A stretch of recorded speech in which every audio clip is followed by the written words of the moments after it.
प्रकाश चंद्र निषाद। ये मुहिम मैंने चूँकि 1984 से जब मैं इंटर का विद्यार्थी था तभी से समाज सेवा में अपने पिताजी के कदमों पे चलता रहा। वो समाज के बहुत सेवक रहे, तो उस समय से ही मुझे समाज के लिए कुछ करने की प्रेरणा रही। मैं कभी बड़े पद या कोई राजनीतिक पद हो इस तरह की चीज़ों से दूर रहा। आरक्षण नहीं तो वोट नहीं की मुहिम तो वो मेरे विचार दिमाग में आए कि जब हम किसी प्रतिनिधि को अपने समाज का आगे करते हैं तो वो अपने निज स्वार्थ में आ जाता है और निज स्वार्थ में समाज का सौदा कर देता है, जबकि यह समाज हमेशा अपनी जान पे खेल करके दूसरे की जान बचाता है। तो मुझे लगा कि कहीं ना कहीं ये समाज के साथ कुछ गलत हो रहा है, तो इसके लिए हमने एक जन आंदोलन बनाया कि ना इसमें कोई मुखिया होगा ना ये सौदा करेगा। और इसलिए हमारे दिमाग में एक विचार आया कि आरक्षण नहीं तो वोट नहीं।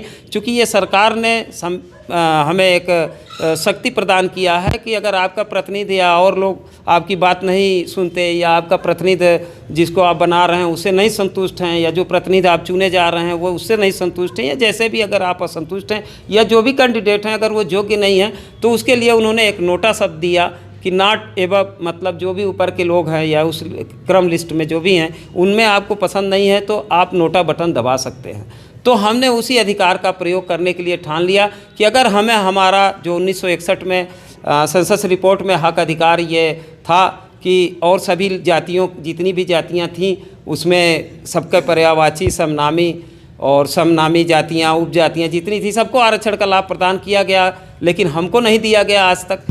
तो 70 में या उसके बाद जो भी बैकवर्ड की लिस्ट बनी उसमें हम कैसे आए, जब हम इसमें थे तो हमारा उस समय मझवार क्रम संख्या 51 पे था और संवैधानिक में भी 53 और 54, 55 नंबर पे ऐसा है। तो जब हम ऑलरेडी थे और हमारी सारी जातियां इसी मझवार में थी, उस समय 50,000 से अधिक जातियां थी 1961 में, आज 50,000 क्या 25,000 5,000 भी। तो मझवार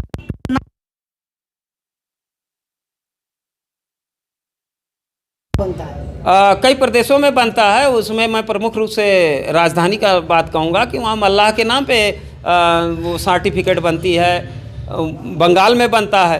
तो ये जब इन प्रदेशों में है तो एक ही देश के ये प्रदेश हैं और विषय केंद्र का है, तो ऐसी स्थिति में ऐसे कैसे कि यूपी में कोई और हो, बिहार में किसी की और है और बंगाल में कोई और हो। और संविधान जब ये कहता है कि 341 के अंतर्गत संसद को ही सिर्फ अधिकार है कि किसी को किसी लिस्ट में डालना या निकालने का, तो फिर इस तरह की चीज़ें क्यों? तो ये राज्य संशोधन जो है कुछ अपनी बात भेजती हैं, जाता है आरजीआई खारिज कर देता, तो कहीं कोई संस्था रिपोर्ट भेजती, ये बीच में देखिए ये सभी सरकारें हैं, मैं सरकार को नहीं कहूँगा, उनको जो बेहतर समझ में आता है वो उनका अपना विषय है। मेरा अपना ये विषय है कि हमारी जितनी भी जातियां हैं उसमें 17 जातियां नहीं विभिन्न नामों से जानी जाती हैं, हर ज़िले पे अलग अलग जाति हैं। तो वो सभी जातियां, मैं इसलिए नाम नहीं गिनाता कि मल्लाह या धीवर धीमर या केवट, ये सब मझवार माझी, मैं इसको नहीं लेना चाहता। मेरी जितनी भी जातियां हैं, उपजातियां हैं, सब नामी जातियां हैं, सबको समाहित करके 80 में हम जब पहले थे तो हमें 80 का आरक्षण दिया जाए, ये हमारा कहना। हम मुँह तोड़ जवाब नहीं देंगे तब तक काम नहीं चलेगा। हमको आरक्षण, भाजपा सरकार आरक्षण दे दे, हम इनका साथ देंगे। क्या सुनना हो आपका? जी मेघराज कश्यप तूफान, कहाँ से हैं आप? बिजनौर। ये मुहिम चल रही है तो आप इस मुहिम को लेकर आज प्रेस कॉन्फ्रेंस कर रहे हैं जी,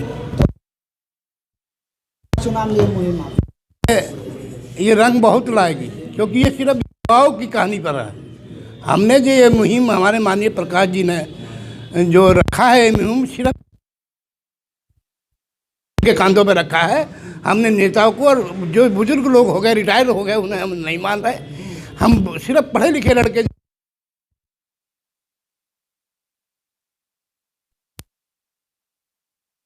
साल से आज तक हमें कुछ नहीं, लॉलीपॉप नहीं दिया, तो अब की बार आरक्षण नहीं तो वोट नहीं। और देख रहे हैं सत्र चल रहा है, अगर मान लो सरकार को कुछ ऐसा लग गया है, हमारे आंदोलन की आवाज़ पहुंच गई, तो हो सकता है हमें आरक्षण मिल जाएगा।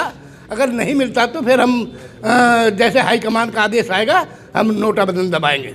लेकिन आप 75 साल हो गए और सरकार अमृत महोत्सव भी मना रही है।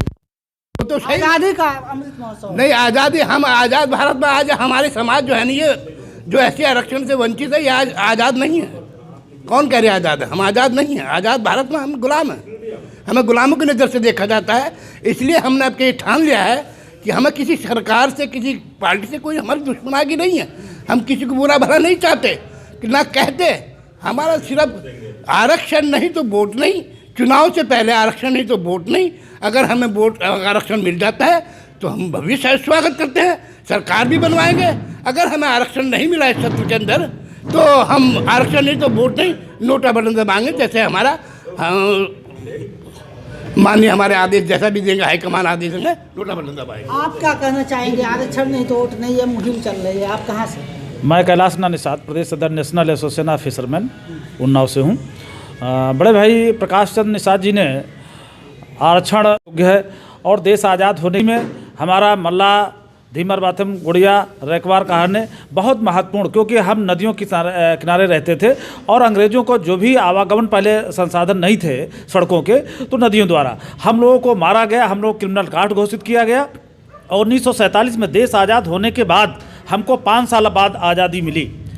31 अगस्त 1952 को सरदार वल्लभ भाई पटेल जी ने हम लोगों को इन क्रिमिनल कास्ट घोषित कर रखा गया था, इन जातियों को, तो इनको इस जात से मुक्त किया। क्रिमिनल कास्ट भी घोषित कर दिया गया। आप लोगों का जो है नदी नाला तालाब जो पट्टा था वो भी अब छीन लिया गया है और वहीं ऊपर से आरक्षण भी एससी का नहीं मिल पा रहा है। तो ऐसे में आप सरकार को क्या कहेंगे? ये बहुत, क्योंकि हमारे जो पुश्तैनी पेशा था, बालू खनन, मौरंग, जंगल, जल जंगल, इसको सब छीनने का काम किया गया, लेकिन हम लोगों को मिला। लेकिन एक जो सरकार है विगत आती रही, मैं किसी का दल का नाम नहीं लेता हूं क्योंकि हमारा गैर राजनीतिक संगठन के तहत से ये मुहिम छेड़ी गई हुई प्रकाश चंद्र जी ने। तो हम लोग एक ही कहना है कि अगर सरकार, हमको विभिन्न सरकारों ने वादा किया, लेकिन अब तक हमको केवल लालीपाप दिया गया, आश्वासन दिया गया, लेकिन हमको आरक्षण नहीं दिया गया। हमारी जो प्रेजेंट में दोनों सरकारें हैं, इन्होंने भी अपने मैनिफेस्टो में डाला था कि इन जातियों को, मझवार को प्रवासी का आरक्षण दिया जाएगा, लेकिन विगत एक सरकार कार्यकाल पूरा हो गया, उत्तर प्रदेश में इस सरकार का कार्यकाल पूरा होने जा रहा है। हम लोगों की मांग है कि हम लोगों को मझवार को परिभाषित किया जाए, उपजातियाँ हैं मल्ला, केवट, बिंद, इनको आरक्षण दिया जाए परिभाषित करके, और उसके साथ में जो तुरैया है, तुरैया के साथ में धीवर और रैकवार, बाथम, इनको आरक्षण दिया है। गोंड के साथ में कहार है, कश्यप है, इनको परिभाषित करके आरक्षण दिया जाए, ये हम लोगों की मांग है। और ये मांग हमारे पूरे उत्तर प्रदेश में बड़ी जोर शोर के, जो हमारा पढ़ा लिखा नौजवान साथी है वो समझ चुका है कि सरकारें जब तक हम अपनी आवाज़ नहीं बुलंद करेंगे, हमारे चाहे पश्चिम हो, चाहे पूरब हो, चाहे उत्तर दक्षिण हो, बहुत तेज़ी से ये मुहिम चलाई जा रही है। ये जो मुहिम चल रही है, आरक्षण नहीं तो वोट नहीं, निश्चित रूप से ये 17 दिसंबर वाले महारैली में रंग लाएगी। और कि इस बार जो है इस मुहिम में कई क्रांतिकारी युवा भी कई आंदोलन कर चुके हैं, जेल भी गए। यूपी प्रेस क्लब में प्रेस कॉन्फ्रेंस भी किया गया है आरक्षण नहीं तो वोट नहीं के मुहिम के तहत। अब देखना यह है कि विधानसभा चुनाव में निषाद वंशी समाज कहाँ पर खड़ा दिखाई देता है, क्या इन्हें आरक्षण मिल पाता है या नहीं। अगर आरक्षण मिल गया तब तो ये सरकार का साथ देंगे और वोट